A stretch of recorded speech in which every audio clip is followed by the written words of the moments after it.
اعوذ باللہ من الشیطان الرجیم بسم اللہ الرحمن الرحیم فما آمن لموسیٰ الا ذریۃ من قومہ علی خوف من فرعون وملئہم ان یفتنہم وان فرعون لعال فی الارض وانہ لمن المسرفین۔ یہ حضرت سیدنا موسیٰ علیہ السلام اور فرعونیوں کا کچھ نہ کچھ واقعہ یہ اللہ تعالیٰ نے پورے قرآن کے اندر تھوڑا تھوڑا جب بیان فرمایا ہے۔ ان کی مختلف باتیں، مختلف چیزیں جو اللہ تعالیٰ نے ارشاد فرمائی ہیں۔ یہاں پہ ایک خاص بات جو اللہ تعالیٰ نے ذکر فرمائی وہ یہ ہے کہ موسیٰ علیہ السلام پر جو ایمان لانے والے جو لوگ تھے وہ کون سے تھے۔ یقین لوگوں نے موسیٰ علیہ السلام کا کلمہ پڑھا۔ ہوا یہ کہ جب فرعون نے خواب دیکھا کہ ایک بچہ جو ہے وہ پیدا ہوگا اور اس کی سلطنت کی تباہی کا باعث بنے گا، تو پھر اس کے بعد جادوگروں نے اسے کہا تھا، نجومیوں نے کہا تھا کہ یہ جو بچہ ہوگا یہ پیدا ہونے والا ہے۔ پھر انہوں نے کہا یہ بچہ پیدا ہو چکا ہے۔ تو فرعون نے اس کا حال یہ نکالا تھا کہ جتنے بچے پیدا ہوتے ان سب کو قتل کروا دیتا، یقتلون ابناءہم ویستحیون نساءہم، کہ وہ کیا کرتے، وہ بچوں کو قتل کر دیتے اور بچوں کو زندہ رہنے دیتے۔ ہوا پھر یہ کہ جو بنی اسرائیلی تھے ان کے فرعونیوں کے ساتھ جو تعلقات ہیں نا کچھ گھروں کے ساتھ، تو بنی اسرائیلیوں کی عورتوں نے اپنے بچے اٹھا کر فرعونیوں کو دے دیے، اور فرعونیوں کے جو قریبی تعلقات تھے یعنی ان کی جو عورتوں کے جو قریبی تعلقات تھے ایک دوسرے کے ساتھ، تو بنی اسرائیلیوں نے یعنی عورتوں نے اپنے بچوں کو بچانے کی خاطر جو فرعونیوں کی جو یوں سمجھ لیں کہ ان کے گھر والے تھے جب ان کو دیے تو وہ بچے اللہ تبارک و تعالیٰ کے کرم سے بچ گئے سارے۔ ٹھیک ہے، تو پھر ہوا یہ کہ جب جادوگر کا موسیٰ علیہ السلام کے ساتھ مقابلہ ہوا تو پھر وہی بچے کیونکہ بڑے ہو چکے تھے، وقت گزر چکا تھا، ایک بہت لمبا عرصہ گزر چکا تھا، تو انہی بچوں نے جب جادوگروں کو مغلوب ہوتے دیکھا اور موسیٰ علیہ السلام کو جب فتح اللہ تعالیٰ نے عطا فرمائی تو جیسے جادوگروں نے کلمہ پڑھا ان بچوں نے بھی ساتھ ہی کلمہ پڑھ لیا۔ ٹھیک ہے جی، دیکھیں یہ اللہ تعالیٰ کا ایک خاص جو ہے وہ ہوتا ہے کہ جہاں سے امید بھی نہیں ہوگی رب وہیں سے کرم فرما دیتا ہے۔ اب ان بچوں نے بچنا تھا، انہوں نے بڑے ہونا تھا، پھر انہی نے کلمہ پڑھنا تھا۔ ٹھیک ہے، تو اللہ تعالیٰ نے اسی بات کو ارشاد فرمایا فما آمن لموسیٰ الا ذریۃ من قومہ، فرمایا کہ موسیٰ علیہ السلام پر ایمان نہیں لائے الا ذریۃ من قومہ، ہاں موسیٰ علیہ السلام کی قوم کے کچھ لوگوں نے کلمہ پڑھا ہے، باقی سب نے کلمہ نہیں پڑھا۔ یعنی موسیٰ علیہ السلام کا کلمہ کچھ لوگوں کے سوا کسی نے نہیں پڑھا۔ اور وہ کون سے تھے؟ وہ بچے تھے جن کو فرعونیوں نے پالا، تھے تو بنی اسرائیل کے لیکن پالا انہوں نے تھا۔ تو ہوا یہ باقی سب نے کلمہ کیوں نہیں پڑھا؟ اللہ تعالیٰ نے ارشاد فرمایا الا خوف من فرعون وملئہم، فرعون اور فرعون کے وزیروں کے خوف کی وجہ سے باقی صاحب نے تو کلمہ نہیں پڑھا ہے۔ ہاں جن کو اللہ تعالیٰ نے اپنے فضل سے بچا لیا تھا ان بچوں نے بڑے ہو کر پھر کلمہ پڑھ لیا تھا۔ پھر یہ بنی اسرائیل جو ہے وہ ساتھ ساتھ چلتے رہے، اور پھر اس کے بعد جب ہجرت کی ہے پھر یہ بھی ساتھ ساتھ جاتے رہے ہیں۔ فرعون کے خوف اور فرعون کے ڈر اور وزیروں کے ڈر کی وجہ سے باقی سب نے کلمہ نہیں پڑھا، یہ وہ لوگ تھے جنہوں نے کلمہ پڑھ لیا ہے۔ تو اللہ تعالیٰ نے ارشاد فرمایا ان یفتنہم، فرمایا کہ ایک تو فرعون کا ڈر تھا کہ کلمہ نہیں پڑھتے تھے، اور فرعون کے وزیروں کا ڈر تھا اس وجہ سے کلمہ نہیں پڑھتے تھے، اور دوسری بات یہ تھی کہ ان یفتنہم، وہ ڈرتے تھے کہ ہمیں آزمائش میں نہ ڈال دیا جائے۔ ظاہر ہے کلمہ پڑھتے تو آزمایا تو جاتا، یہ تو اصول ہے، مسلمان کلمہ جب پڑھے گا تو اسے آزمایا ضرور جائے گا۔ ٹھیک ہے، پھر جتنا دیکھیں سرکار کا یہ فرمان ہے، جتنا کوئی شخص ایمان کے اندر مضبوط ہوتا جائے گا اس کی آزمائش بھی اتنی زیادہ بڑھتی جائے گی، یہ اصول ہے۔ یہ کوئی نہ سمجھے کہ جناب اللہ کے مطلب کلمہ پڑھ لیا اور ہمیں اب جناب کچھ بھی نہیں ہونا چاہیے، بلکہ کلمہ پڑھنے کے بعد مصیبتیں شروع ہو جاتی ہے۔ ٹھیک ہے، پھر جس طرح ایمان قریب ہوتا جائے گا اس کی آزمائش اس طریقے سے بڑھنا شروع ہو جائے گی۔ جیسے میں نے پہلے بھی آپ کو حدیث پاک یہ سناتا رہتا ہوں کہ آقا علیہ السلام کی خدمت میں ایک شخص نے حاضر ہو کے عرض کی یا رسول اللہ مجھے آپ سے پیار ہے، تو حضور نے فرمایا پھر مصیبتوں کے لیے تیار ہو جا۔ اس نے عرض کی یا رسول اللہ مجھے رب سے پیار ہے، فرمایا پھر آزمائشوں کے لیے تیار ہو جا۔ کیوں؟ کیونکہ جو کلمہ پڑھے گا، جو رسول اللہ سے پیار کرے گا یا اللہ سے پیار کرے گا، اس کو آزمائشوں سے گزرنا پڑے گا۔ یہ وہ کیا کہتے ہیں کہ یہ پھولوں کی سیج نہیں ہے، یہ کانٹوں کا بستر ہے۔ ٹھیک ہے جی، وہ کہتے ہیں نا کہ تو نے سمجھا کہ فقط مسلمان ہونا، کلمہ پڑھنے سے مسلمان ہو جاتا بندہ، اتنا آسان ہے مسلمان ہونا۔ مسلمان یہ چیز ہے کہ جتنا زیادہ اسلام کے قریب ہوتا جائے گا اس کی آزمائشیں بڑھتی جائے گی۔ کیوں؟ کیونکہ رب دیکھنا چاہتا ہے کہ کھڑا بھی ہوتا ہے کہ نہیں ہوتا ہے۔ ٹھیک ہے. تو اللہ تعالیٰ نے ارشاد فرمایا کہ آزمائشوں کے ڈر کی وجہ سے لوگوں نے کلمہ چھوڑ دیا. ٹھیک ہے. اور آج بھی آپ دیکھ لیں یہی صورتحال ہے کہ آزمائش سے بچنے کی خاطر مسلمان جو ہے وہ مسلمان بننے کے لیے تیار نہیں ہے، کیونکہ اسے پتہ ہے کہ جتنا اسلام کے قریب آئے گا، مسلمان کے اپنا کلمے کے، نماز کے، روزے کے، حج زکات کے قریب آئے گا، یا اسلام کے خالص پن کی طرف آئے گا، اسے آزمائشوں سے گزرنا پڑے گا. ٹھیک ہے. اب دیکھیں نا ہمارے بزرگان دین حضرت امام اعظم ابو حنیفہ رضی اللہ تعالیٰ عنہ کتنی بڑی آزمائش میں ڈالا گیا. آپ کا جنازہ بھی جیل سے اٹھا ہے، جنازہ جیل سے اٹھا ہے. امام احمد بن حنبل کو کوڑے مارے گئے، امام مالک کو کوڑے مارے گئے، امام شافعی رضی اللہ تعالیٰ عنہ کا آزمائش. پھر اس کے بعد جب آپ ائمہ اہل بیت کے جب ذکر کرتے ہیں ہم، ٹھیک ہے، امام زین العابدین، امام حسین سے لے کر پھر امام زین العابدین، پھر امام علی رضا، امام حسن عسکری تک، ٹھیک ہے، کوئی ایک امام بھی ایسا نہیں ہے جو جیل کے اندر نہ گیا ہو. ٹھیک. جتنا زیادہ اللہ اور اللہ کے رسول کے کوئی قریب ہوگا اتنی ہی زیادہ اس پر آزمائشیں آئیں گی. تو اللہ تعالیٰ نے ارشاد فرمایا کہ وَإِنَّ فِرْعَوْنَ لَعَالٍ فِي الْأَرْضِ، زمین کے اندر سب سے زیادہ تکبر کرنے والا فرعون تھا. وَإِنَّهُ لَمِنَ الْمُسْرِفِينَ، اور حد سے بڑھنے والوں میں بھی یہ سب سے شخص جو ہے وہ سب سے زیادہ تھا جو حد سے بڑھ چکا تھا. ایک تو متکبر شخص تھا، تکبر کیا تو اس نے خدا کا دعویٰ کیا نا، تکبر تھا نا، یہ اس کا غرور تھا نا جو اپنے آپ کو خدا سمجھ بیٹھا. ٹھیک ہے. اور انا ربکم الاعلی کا اس نے نعرہ لگایا کہ میں جو ہے وہ رب ہوں.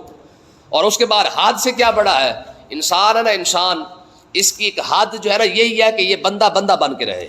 جب یہ اپنی حد سے گزرتا ہے نا پھر وہ انسان نہیں رہتا ہے، کیونکہ اللہ تعالیٰ نے جو انسان کو جو عزت عطا فرمائی ہے وہ بندگی کے اندر، جھکنے کے اندر عطا فرمائی ہے. لیکن جب انسان اپنے حد سے بڑھ جائے، تکبر کرنا شروع کر دے، غرور کرنا شروع کر دے کہ میرے پاس تو پیسہ ہے، پاور ہے، طاقت ہے. ٹھیک ہے. مولا علی کا ایک بڑا خوبصورت قول ہے، آپ نے ارشاد فرمایا کہ جب انسان کے پاس طاقت آ جائے، دولت آ جائے، اختیار آ جائے، یہ چیزیں آ جائیں نا تو انسان بدلتا نہیں ہے بلکہ بے نقاب ہو جاتا ہے. بدلتا نہیں، بے نقاب ہوتا ہے. کیا مطلب ہے اس کا؟ کہ اگر پہلے کمینہ تھا، صرف دولت اس کے پاس آئی ہے، اس کے دولت کے آنے کی وجہ سے اب کمینے پن کا اس نے پہلے اظہار کیا ہے، وگرنہ تھا پہلے کمینہ، بس غریب تھا نہیں دکھا سکتا تھا، طاقت نہیں تھی، تھا کمینہ، لیکن کیونکہ دکھا نہیں سکتا تھا، طاقت نہیں تھی اس کے پاس. جیسے کرسی ملی، عہدہ ملا، عہدہ ملنے کے بعد فوراً اس نے اپنے کمینے پن کا اظہار کر دیا ہے. تو یہی وجہ ہے کہ آپ دیکھتے ہیں کہ جب نیا پیسہ آتا ہے نا لوگوں کے پاس تو وہ کیسے اپنے آپ کو دکھا رہے ہوتے ہیں کہ ان کو لوگوں کو دکھاتے کہ میاں ہم ایسے ہی ہیں، حالانکہ تھے پہلے ہی ایسے، وہ بس دکھا نہیں سکتے تھے. پیسہ آیا تو انہوں نے دکھانا شروع کر دیا. تو اللہ تعالیٰ نے ارشاد فرمایا فرعون کی یہ دو باتیں، وَإِنَّ فِرْعَوْنَ لَعَالٍ فِي الْأَرْضِ، تکبر یہ اس کے اندر کوٹ کوٹ کے بھرا ہوا تھا. تو آج بھی اگر کوئی شخص تکبر کرے تو کیونکہ فرعون کا جو تکبر تھا وہ تو اس کے عہدے کی وجہ سے تھا، بادشاہ جو تھا اس لیے تکبر کر رہا تھا. تو اگر آج بھی کوئی شخص اگر عہدے کی وجہ سے تکبر کر رہا ہے تو فرعون اور اس کے اندر کون سا فرق ہے؟ وہ بھی کرسی پہ بیٹھ کے تکبر کر رہا تھا، تو بھی کرسی پہ بیٹھ کے تکبر کر رہا ہے. وَإِنَّهُ لَمِنَ الْمُسْرِفِينَ، وہ بھی حد سے بڑھ رہا تھا، تو بھی تو حد سے بڑھ رہا ہے. ایک حد تھی، تیری ایک ذمہ داری تھی، عہدے پر بیٹھا ہے، تو جب تو عہدے پر بیٹھ کے عہدے کا غلط استعمال کیا تو بھی تو حد سے بڑھ ہی گیا ہے. آگے اللہ تعالیٰ نے ارشاد فرمایا، موسیٰ علیہ السلام فرمانے لگے، وقال موسیٰ یا قوم، موسیٰ علیہ السلام نے پھر اپنی قوم سے فرمایا ان کنتم آمنتم باللہ، اگر تم اللہ پر ایمان لائے ہو تو فعلیہ توکلوا، پھر بھروسہ بھی اللہ پر کرو. ان کنتم مسلمین، اگر تم باقی مسلمان ہو، یعنی بھروسہ بھی پھر رب کی ذات، اگر ایمان لائے ہو نا اللہ پر، پھر تمہیں اللہ پر بھروسہ بھی ہونا چاہیے. مجھے آپ بتائیں مسلمان کو اللہ پر بھروسہ ہے؟ اگر رب پر بھروسہ ہوتا تو یہ ساری حرکتیں کرتا ہی کیوں؟ رب پر بھروسہ ہوتا تو حرام کماتا کیوں؟ رب پر بھروسہ ہوتا تو عہدے کا ناجائز فائدہ اٹھاتا کیوں؟ ٹھیک ہے. تو موسیٰ علیہ السلام نے یہی بات ارشاد فرمائی، اگر تم ایمان لائے ہو نا اللہ پر، پھر آزمائشوں سے کس بات کا ڈرنا؟ یہ تمہیں یہ جو ڈر رہا ہے جو فرعون ہمیں ہمارے ساتھ پتہ نہیں کیا کر دیں گے. ٹھیک ہے. سب سے بڑی، میں نے آپ کو بتایا نا کہ بھروسے کی اگر سب سے اعلیٰ مثال موسیٰ علیہ السلام کے دور میں ملتی ہے تو وہ جناب آسیہ کی ملتی ہے. ٹھیک ہے. آپ سوچ سکتے ہیں کہ جناب آسیہ کو کتنی بڑی سزائیں دی گئی ہے. ان کو ایسے دیوار کے ساتھ لگا کے ان کے ہاتھوں میں کیل ٹھوک دیے جاتے تھے. ٹھیک ہے. کئی دن ایسے یوں کر کے جو ہے وہ ہاتھ ان کے کر دیے جاتے اور کیل ٹھوک کر جو ہے ان کو کھڑا کر دیا جاتا. ایک بار موسیٰ علیہ السلام ان کے سامنے سے گزرے تو جناب آسیہ رو پڑی، کہا موسیٰ رب سے پوچھ میری آزمائش کب ختم ہونی ہے. سمجھ آئی کہ نہیں آئی؟ ہمیں تو کانٹا بھی کبھی نہیں چھپا یار. ٹھیک ہے. اور ہمارا رونا پٹنا آپ چیک کر لیں، ایسے کیل ٹھکے ہوئے ہیں عورت کے، اور کوئی عام عورت نہیں ہے، یہ وقت کی ملکہ ہے. لیکن کلمہ پڑھنے کی وجہ سے یہ حالات ہوئے ہیں. تو پھر موسیٰ علیہ السلام نے جب دیکھا نا کہ صبر کی ایک حد ہوتی ہے یار، عورت ہے کتنی دیر، موسیٰ علیہ السلام نے اللہ کی بارگاہ اقدس میں عرض کی پروردگار آپ اس پر کرم فرما دے. ٹھیک ہے نا. تو پھر ہوا کیا، پھر اللہ تبارک و تعالیٰ نے ارشاد فرمایا میرے موسیٰ اس نے صبر کی حد کر دی ہے، تو پھر دیکھ ہم اسے کیا جو انعام کیا عطا فرماتے ہیں. اللہ تعالیٰ نے انعام کے طور پر حضرت موسیٰ علیہ السلام کی دعا پر جناب آسیہ کو اس کی جنت کے اندر جو محل تھا وہ زمین پر ہی دکھا دیا تھا. ایک انعام تو یہ ملا ہے. اور دوسرا انعام دیکھیں، جب آقا علیہ السلام جنت میں تشریف لے کے جائیں گے تو جناب آسیہ کا نکاح بھی حضور کے ساتھ ہونا ہے. ٹھیک ہے. جناب مریم کا نکاح بھی حضور کے ساتھ ہوگا، کیونکہ ان کا نکاح دنیا کے اندر نہیں ہوا، حضرت سیدنا عیسیٰ علیہ السلام کی والدہ کا. اور جناب آسیہ کے پاس یاد رکھے فرعون ساری زندگی کبھی نہیں جا سکا، کیونکہ وہ اس قابل ہی نہیں تھا. ٹھیک ہے. فرعون نہ مرد تھا، وہ کبھی بھی ساری زندگی جو ہے وہ جناب آسیہ کے پاس نہیں گیا. تو یہی وجہ ہے کہ اللہ تعالیٰ نے انعام کے طور پر جناب مریم کو بھی یہ انعام عطا فرمایا، کیونکہ انہوں نے اللہ کے نبی کو پیدا کیا ہے اور بغیر باپ کے پیدا کیا ہے، بغیر ان کا نکاح بھی نہیں ہوا ہے.